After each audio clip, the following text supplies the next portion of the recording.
A rematch of the NBA Finals already. The Thunder come to Indy, and the Pacers will have revenge on the mind. How are these teams different? What are the emotions going to be like? How's this going to go on the court? It's a Locked On Pacers, Locked On Thunder crossover podcast.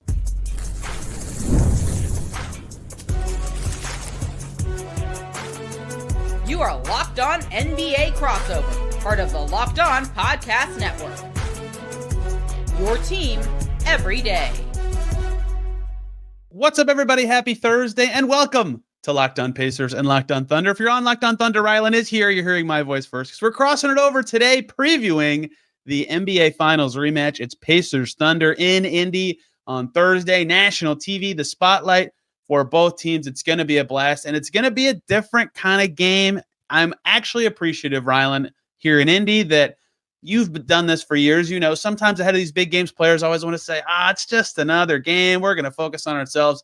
None of that, really. The Pacers have acknowledged that it is something for them. They're excited to see the Thunder again and show what this non-Tyrese Haliburton group can do. But I've been talking too much. I'm Tony East of Locked On Pacers. And with me for the 7th time since June, we did 6 times post-game, Rylan Stiles from Locked On Thunder. Hello, sir. How are you? I'm good. I'm glad to be back crossing it over with you, Tony. It was so much fun in the finals to do our crossovers. Why not do it for this finals rematch? Do you think we've set a record for most crossovers in a year on Locked On for 2 people? I would say assuredly that we did set a record. 7 is once every 50 days. Yeah, it was. We're on fire. Yes, the finals was dramatic. Starting 5, you heard both of us, by the way, showed how emotional it really was. And that's actually where I want to start this one for, is you already covered ring night for the Thunder, a very dramatic game in itself, but I don't even care necessarily about the game part. It was fantastic. But what did you see emotionally in that game that you feel like will remain in a finals rematch, and what will be different from the Pacers' perspective, because they're now hosting, but they're the runner-ups. It's not the same sort of emotional and feeling for them. Yeah, I think that it's so special that both these teams have made the finals. These small market teams going to the finals, very seldom final appearances, of course, for both franchises. The Thunder got the win last June, but they're always going to be linked together now. What used to just be a cross-conference game that happened twice a year, every time the Thunder play the Pacers for the rest of time, you'll think about the 2025 NBA Finals and what that meant for both franchises. So, ring night for the Thunder was a special occasion. It was a party, and it was really the last time that the organization can wrap their arms around winning a championship before having to turn the page into the next season. And the last time that they'll really all be on board with celebrating this championship for another 20 years, because you look at it, you typically do like a 10-year reunion. This team won it at such a young stage in their career. They're going to be playing in 10 years. Like, they're not going to have a 10-year reunion. So it's like the next time you have an all-out party will be in 20 years at the reunion for this team. So it was just fun to have them get that one last night of celebration. And then now, with the emotions that they showed, dancing with their rings, that they went up and touched the banner as it was being hoisted to the rafters.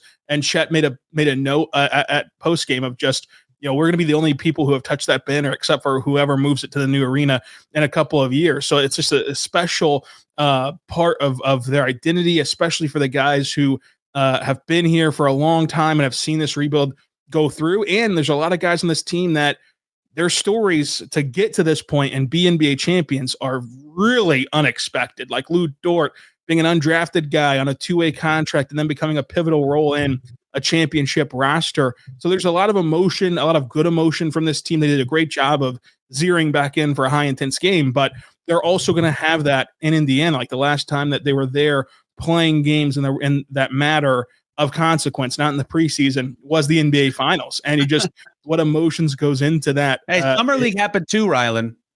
Yeah, Summer League did happen. The NBA's been really trying to shoehorn in these finals matchups. We got it Summer League, we got it preseason, we got it week number 1, game number 1 for Indiana.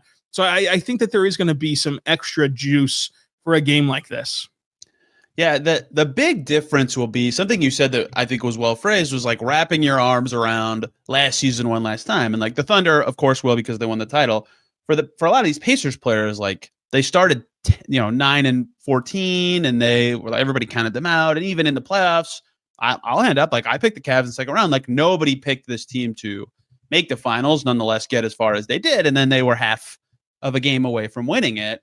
On one hand, and I think now that they've had time, they can somewhat fondly look back on it. Maybe not right away. It might take them a couple more years of their life to get to that point. So I do think there will be some of that.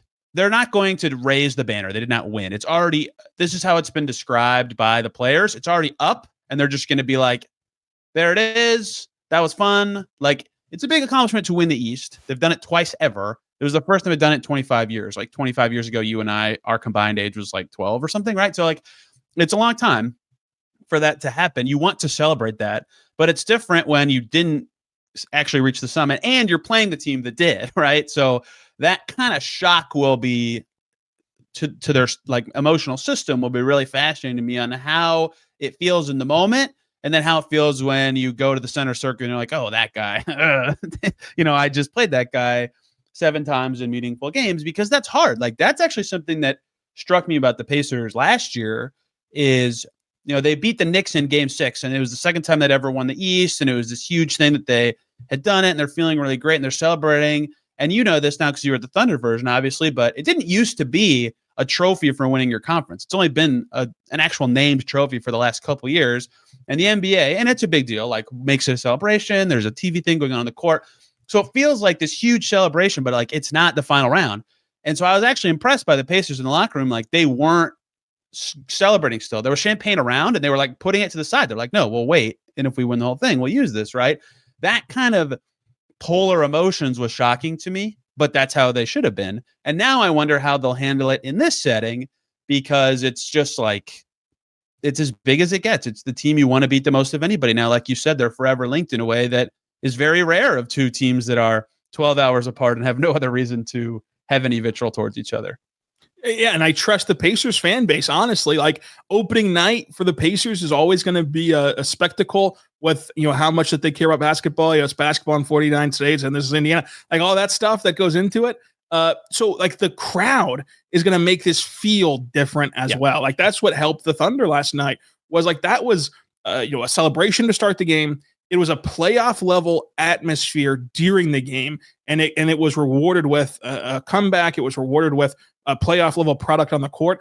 I think that that's going to raise the level of intensity as well, just feeding off of that crowd for both sides. And then to your point, this Pacers team already takes on the identity of underdogs, and you cannot get more of an underdog story than starting your season against the team that beat you in the championship without Haliburton. Miles Turner left you. You want to prove that like you still are a really good team, and you have a lot of quality players on this roster who can still make some noise, especially in this bad Eastern Conference. Like, you want to start out with a statement, and they have the opportunity to start out with a statement on Thursday. Hey, you gave Loud City credit, and maybe you gave them too much credit. If they were quieter, the refs could have heard Durant screaming timeout. The game would have ended 5 minutes earlier than it did. I really don't understand the refs' explanation for this. First of all, their explanation was, we weren't looking. We didn't see him call a timeout. Yeah, why were you not looking at the guy with the ball? With the ball as the clock's counting down. And it also brings up the question of, okay, had Houston had a timeout in their back pocket, and had they been trying to rightfully call the timeout that they had to advance the ball, you also wouldn't have rewarded that either, and would just let the time expire if you weren't looking. Like, what was going on there? That was insane to me. It's like, who else were you looking at, every ref on the floor, than the guy with the ball as clock is expiring? I'm surprised that I'm not surprised. Like, I guess it makes sense that the ref has to blow the whistle to actually have a timeout be a thing. Like, you want the whistle to stop the game. But I'm just surprised, especially in a moment like that, that's what actually triggers the timeout, is not Kevin Durant. And I believe a player right by him. I can't remember who it was now. Well, yeah, Alpi was telling him, don't do that. You can't do that. We don't have a timeout. But so no, Alpi was like flailing his arms. It was Tyrese, right next to him, also yelling timeout. Like, I'm surprised that does not count as a trigger, even though I understand that whistling, whatever. That's what's so crazy though about missing it, is that like you had Alpi flailing his arm saying, no, you can't do that. You had Tari calling a timeout. You had KD calling a timeout. And while all this is going on, nobody's looking. Like, what were you looking at? Yeah, it was something. That's a good transition to talking about the actual basketball game we're going to see. Will it be tight? Will it be loose? What's the basketball going to look like? What's different about these teams that just played each other 7 times in as tight of a series as you can get? But Rylan, before we talk about those things, we need to tell everybody about two wonderful groups of people. First up is Mint Mobile. If you're still overpaying for wireless, it's time to say yes to saying no at Mint Mobile. Their favorite word is no. No contracts, no monthly bills, no overages, no hidden fees, no BS. I said yes to making the switch. And if you do, you could get premium wireless for just $15 a month. Mint makes it very simple. All plans come with high-speed data and unlimited talk-to-text delivered on the nation's largest 5G network. You can even bring your own phone and keep the same number. You can get the same quality of service you had before. That's what makes Mint Mobile different. But for a fraction of the price, the setup is super easy. You keep your number. You're running in minutes. Are you ready to say yes to saying no? Make the switch at mintmobile.com/LockedOnNBA. That's mintmobile.com/LockedOnNBA. Upfront payment of $45 is required, the equivalent of $15 a month. Limited time new customer offer for the first 3 months only. Speeds may slow above 35 gigs on a limited plan. Taxes and fees extra. See Mint Mobile for more. We also have to tell you guys about Rugiet. Let's be real. Making excuses does not solve anything. We've all heard them before. It's just stress. I'm tired. It happens to everybody sometimes. But when it comes to performance, sometimes your body just needs a little extra support, and that's where Rugiet comes in. They offer fast-acting, doctor-prescribed treatments for ED designed to help you stop making excuses and start making moves. Makes it easy to get started. You just connect to the board-certified doctor 100% online, no awkward waiting rooms, no in-person appointments, and if prescribed, your treatment ships discreetly straight to your door. The process is fast, it's simple, it's private, and all handled by a real doctor. It's about confidence and connection and getting back to the moments that matter. If that's for you, visit rugiet.com/LockedOnNBA to get 15% off your first order. That's rugiet.com/LockedOnNBA. And do not forget our code LockedOnNBA so they know we sent you. Rugiet, stop making excuses and start making moves. Back here, crossing it over on Locked On Pacers and Locked On Thunder. Thanks for making either of us your first listen today and every single day. Your second listen can be any of the many games that happened Wednesday night. We're recording before they start, but Dante DiVincenzo is starting instead of Mike Conley. That's interesting for the Wolves, who I'm quite high on this season. Listen to Locked On Wolves to hear more about what's going on in Minnesota, the Thunder's opponent in the conference finals last season. Let us continue, Rylan, with basketball. The Thunder won the game. They did not have J-Dub. It was tough for them to beat the Rockets. They're going to be playing the Pacers, who do not have Tyrese Haliburton. We'll talk about those differences among many later. But how did you feel like the emotions of the night affected the Thunder, if at all, basketball-wise? And how do you expect this game to thus be, both as a kind of celebration night, but not really for the Pacers, but generally as like a grr, we hate you for tonight kind of basketball game? Yeah, I didn't think that the basketball was impacted by how emotional the ceremony was. And it was really an efficiently done celebration by the Thunder organization. And then they had another 5 minutes to warm up and to kind of regroup afterward. And then they started the basketball game. But the reason I don't think that the emotion played a part in it, even though Houston got out to a good start, it was just the decision-making was sound for the Thunder. They just so happened to be losing for a lot of this game, and Houston kept them at an arm's length at a lot of this game. But it wasn't anything to do with like poor play or turnovers that were prompted by mental errors. It was turnovers prompted by Houston's swarming defense. It was reboundeds collected by Houston's incredible length and size, but it was nothing to do with like mental mistakes. And so I think that was a telltale sign that the emotions didn't impact things. I would expect tonight's game to be the same way, where it's like these are two really well-coached teams. These are two players who have done a great job to this point of, compartmentalizing things, like winning their conference, like the emotions of losing at the buzzer if you're the Thunder, or winning at the buzzer if you're Indiana in game one, and coming back the next night, coming back throughout the rest of the series. Both teams had found themselves in spots where you thought it could get dicey, like whenever the Thunder kind of won game two convincingly down the stretch of that game. Indiana didn't blink. They went ahead and won game three, almost won game four. So I trust these two teams to not let the emotions impact them in a negative way. I think that the emotions can be a positive, like we mentioned, with the crowd making it feel like the big game that it is. And thus you try a bit harder than you would in December against some other team. But because it's this game and in this environment, it can lead to better basketball. But I don't think that it'll be a talking point after the game's over. I think that both teams will do a great job of acknowledging the moment, appreciating the moment, but then still executing. I think this season specifically, both Pacers Thunder games will feel as you described, and that might fade away. But like, to me, it will feel like how in Indy land, I can explain this, like how every Pacers Bucks, maybe a little more intense than this, how every Pacers Bucks game has felt for the last couple of years, or Pacers Knicks, where like it's not going to feel regular to these players. Like they're going to be going regular season is what it is. Like, you're changing your scouting report every day or two. You're changing a lot of different stuff, but they're going to be really, really gunning for this win. Both teams, really. I mean, the Thunder maybe a little less so because they already proved they can win the series, but it means something to the Pacers to be like, man, we could have had it. And I think the Thunder will be the favorites in whatever sports books. It's probably already listed in a bunch of places. But like we saw Game 6 last year, very limited Tyrese Haliburton, and the Pacers, quite frankly, dominated that game. We saw Game 7 where Haliburton got hurt, and he contributed to the first half of that game, but the Pacers were winning at halftime of that basketball game. And that was with Jalen Williams playing, which, again, we'll get to. So I do not think that this is any sort of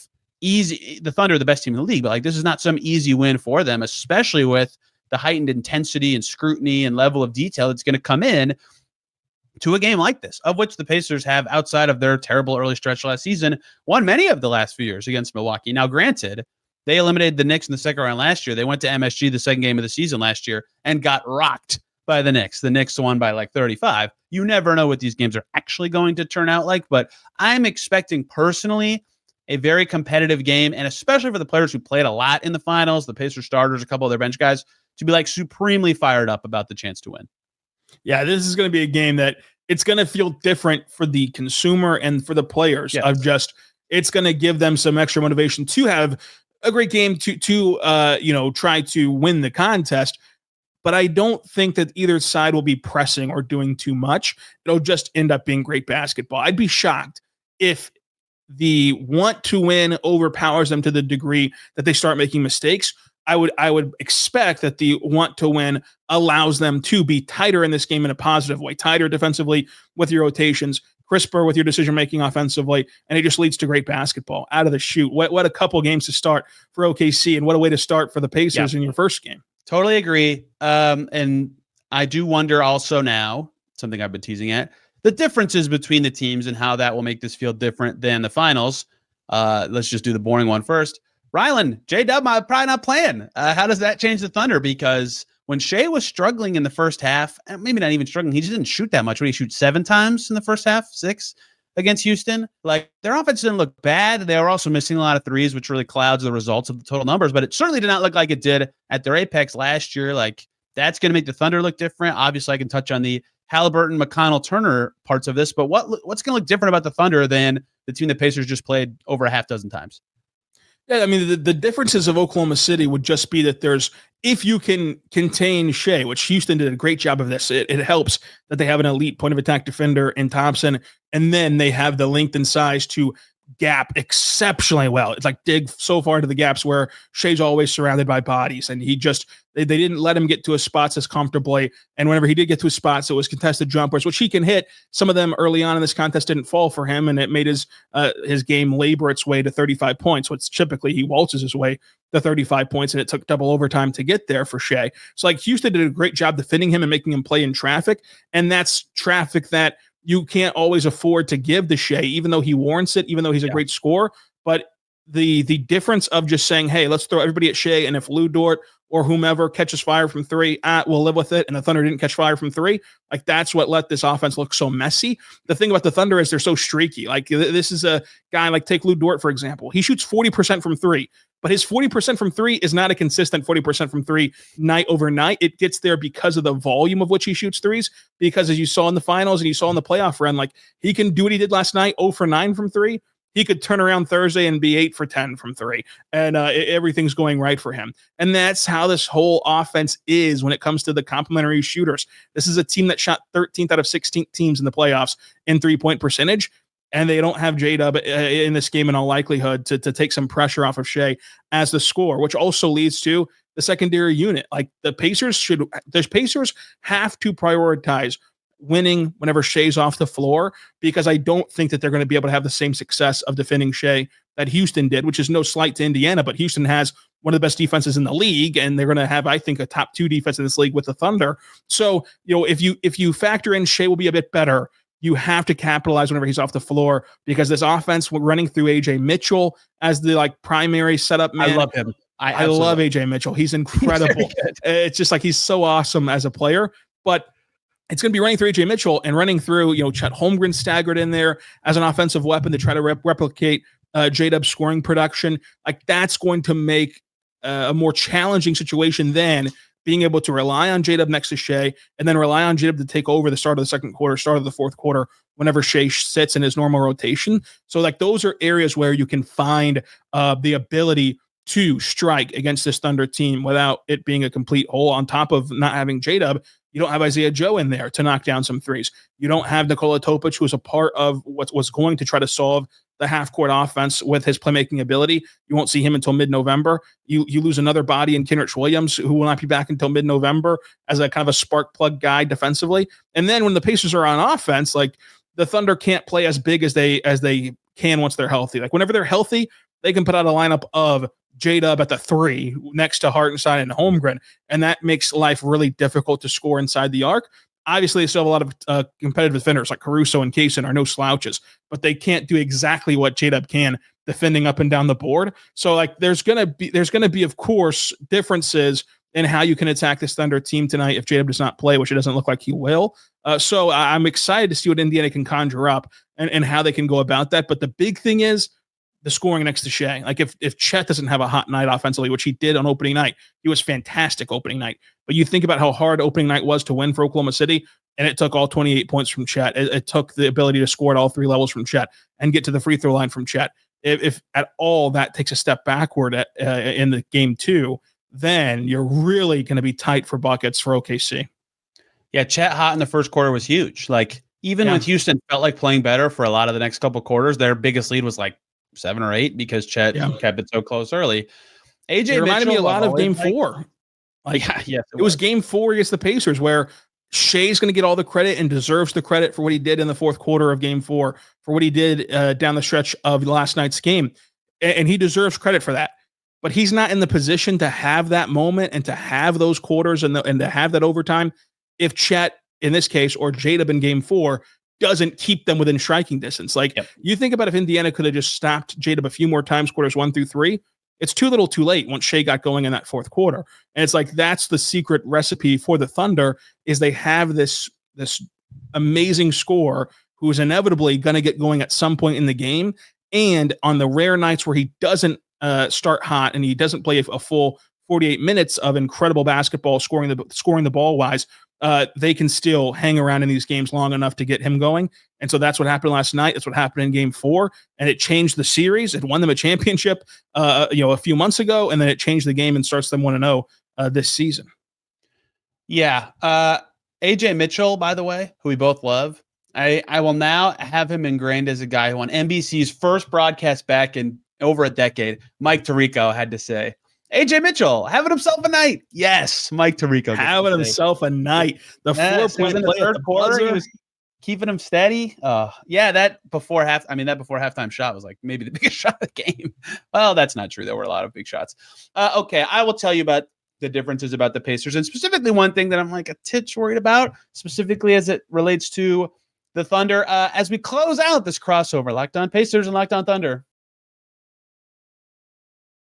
But first, Rylan, I have to tell everybody about Skims. When I found out Skims was making underwear for men, I was certainly intrigued. I now have 4 pairs, and I've heard so much about their quality from friends and family. I had to give it a try. So let me tell you, it lives up to the hype. I've always had issues with underwear, whether it's fit or comfort or finding the right style. Skims changed all that. Their men's line offers something for everyone, from boxer briefs to classic briefs. It's all designed with the perfect balance of comfort and style. Whichever type you try, their stretch 5-inch boxer briefs, their cotton 3-inch briefs. I've become more of their stretch briefs guy, but I've tried many of them. If you work out a lot, these are perfect for you. They're the perfect workout underwear. It feels like the missing link. They give you all the movement you need, but keeping everything right in place. They never lose their shape. If it's in your head or not, whatever, they will help your gains improve. You've got to try them all. It's comfortable. It's lightweight material. It feels amazing. Feels like you're wearing nothing at all. So shop Skims Men's at skims.com. Let them know we sent you after you place your order. Select podcast in the survey and select Locked On Pacers or Locked On Thunder in the drop-down menu that follows. We're back here on Locked On Pacers and Locked On Thunder. Thanks for checking us out for your first listen today and every single day. Make Locked On Knicks your next listen. They're a team that's been commonly predicted to reach the finals with the Thunder this year. The Pacers beat them in the conference finals, and they are going through some shenanigans, I say, with Karl Towns. We'll see what those shenanigans lead up to in a couple hours when games actually start. He went from playing to doubtful to questionable to what is going on in a very quick amount of time. Very weird, Rylan. Okay, the Pacers' differences. J-Dub's not playing. Well, guess what? Tyrese Haliburton's not playing. That is already known. That is not a surprise to any Thunder fan who saw the game in which that injury took place. Andrew Nembhard is a very capable point guard. He had many good moments in the finals. His relationship with Shea has been well documented. They've been teammates on Canada before. He's a good player. Ben Mathurin, another Canadian who's tied with those guys, will also start. He also played well in the finals. Was probably the best player in Game 3, period, for either team. Was like the only Pacers still going for it and trying in the fourth quarter when things got sad. I'm not saying they weren't trying, but like it was clear who was going to win, and Ben Mathurin was still pushing like crazy on the Pacers side. Those two are good players. They are starting level players. How exactly the Pacers look with them in the starting five instead of Haliburton is to be determined, and Miles Turner's gone. The other guy that the Thunder saw in the finals. Miles and Chet took turns having stinkers of games where they missed every shot. In Miles' case, it was basically every game. He's still a good player, and they're going to be missing him, and their replacements for him are not as talented as him. They're going to be figuring out their center position all season. So the Pacers weren't able to like fully keep up starters on starters with the Thunder, but they were pretty dang close for a lot of the finals, and that's going to be really tricky in this game. That's why something you mentioned will be the key tonight, or one of the keys tonight, is trying to find the right bench combos to win the non-Shea minutes, because in the finals, the legend that everybody says always beats their team, TJ McConnell, was sensational in like many games. And he's their best guy getting to the paint on that second unit. He sets up the shots for the guys. Well, guess what? He is also hurt. The Pacers are going to look a lot different if you're a fan of the Thunder. So their backup point guard is going to be Jarris Walker, Ray J. Dennis. I don't know. Like, they have so many injured guys at the position, and they cut Cam Payne and DeLon Wright in camp. It's hard to say. No one really knows. I mean, the Pacers know. My guess is it's going to be a two-way contract player named Talon Peter, who the Thunder actually know because he lit them up in preseason. But we'll see what that looks like in a real game. But perhaps it's Jarris, who didn't play in the finals. So two new guys for the Thunder to deal with, or Ray J. Dennis, who's on a two-way, also couldn't play in the finals. Can they win those minutes with those guys? That is one thing about the new shape of the Pacers that we'll be telling in this game. The other thing is, Rylan, the thing that made like the push and pull of Pacers Thunder at least fascinating to me is like, there's a lot of strengths the Thunder have, but the one that, and I think you'd probably say this too, is like their most shocking compared to other teams is how good they are at forcing turnovers and turning that into points, right? Their steals are crazy. Well, Tyrese Haliburton is the god of, I have the ball all the time and I never turn it over. Well, guess what? Tyrese Haliburton is not playing in the game, and the Thunder are still very good at forcing steals. And the Pacers' turnover rate in the preseason was the third worst, only better than the Brooklyn Nets and the Zhang Zhaolong Lions, who did in fact play a preseason game that counts on NBA stats. So if the Pacers are turning it over a lot, like the Thunder routinely do to teams, forget everything I just said about winning the Shea-less minutes or keeping up starters versus starters. They just lose right there, right? They have to take care of the ball and have their best players playing their best to have a chance. And that's their biggest shift in terms of actual strategy and effectiveness from their player absences that I think will stand out in this game. Yeah, I mean, it certainly will. And that was the interesting part about last night's game against the Houston Rockets on Tuesday, I should say. Like, the Rockets and Thunder both played true to their identity. The Rockets crushed the Thunder on the glass, and that's what you expected coming in. And the Thunder were plus 10 in the turnover margin, and the Thunder turned it over themselves a bit more than they typically do. So if that holds and these two teams play to their identity, it's going to be an uphill battle for Indiana in this game. But it is one of 82, and it is a long season. And of course, you're going to lose games and win games all throughout it. So it's still possible, but there are just these defining keys that will decide if they can get it done, especially in a game like this where neither team is expected to like sleepwalk or expected to be taxed in many ways. I mean, this is the first game for Indiana. The Thunder did have an off day Wednesday to try to regroup from that double overtime thriller. And the Thunder, like if they can get some positive regression to the mean shooting the basketball, like that will help as well. They did not shoot well that first game. They did not. Yeah, this is going to be the good 24% game, right? It was ugly. Yeah. It was ugly. And they were like, I mean, maybe I'm like remembering the finals wrong, but it was shots, and I was like, oh yeah, Dort made that. Case and Wallace made that. Chet actually did make his in that game, but like, yep, Chet made those.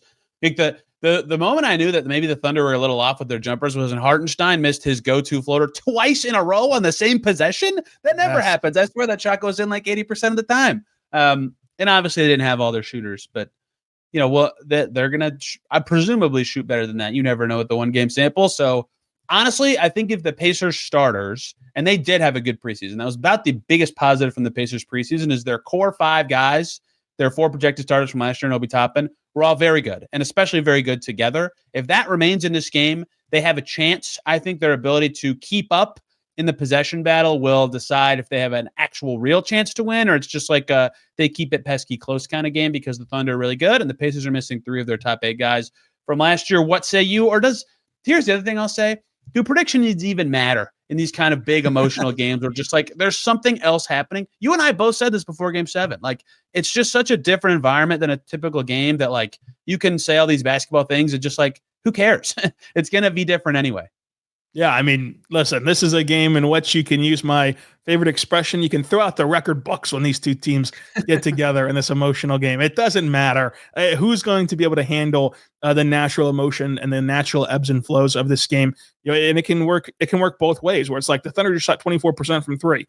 If they start out 1 for 12 tonight from 3, what does that do for them offensively? Can they shoot their way out of it, or does that now start to factor into their mind? They know that they've shot the ball poorly now for a game and a quarter, and they start to do too much, and now they start missing even worse. Like, how do they handle that?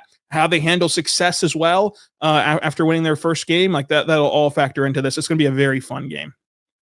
Very fun. Very not as emotional as the Thunder's was, but there will be 3 to 5 minutes before the game where someone says, "Look up there, there's that," and as you know. It's the Pacers' first home game, so every player gets introduced instead of just the starting 5, which means the listed tip-off time is going to be wrong by like nearly a quarter of an hour. Everybody be prepared for that. And then a game will be played. I'm looking forward to it. I don't have to talk about the preseason anymore. I'm very jealous that you have real games and real stuff to talk about. Rylan, for Locked On Pacers listeners, where can they find you? And of course, beyond just Locked On Thunder, what you should be listening to. Yeah, Locked On Thunder every single day, thunderonsi.com to cover the team with written work. And you can also find us on OKC Dream Team on Patreon. So a lot going on. I'm happy to be here, though. Love talking hoops with old Tony East in the field. The Fields. That joke will never go away. No, you're just always going to be. You're still on my phone as Tony Fields. Okay, I guess I'll tell the story. One day, when I actually had a non-just sports job, I was outside doing work at a construction site for my old job. There was construction going on that I was not a part of. And I tried to come into a work call and ask a question, and my internet was terrible. So they couldn't hear me, but they could just see me literally in a field with nobody with me, just a bunch of tall grass and a creek. And I have since become Tony from the Fields. Serena Winters still also calls me that when I see her at Pacers Cavs games many times a year. For Locked On Thunder people, you've heard my voice a million times this year also, but Locked On Pacers and writing about the Pacers for Forbes. Rylan and I will be back after this game, of course, talking about what happened, how it goes, and the season will continue for both these teams. Thank you, everybody, for tuning in. We'll see you very soon.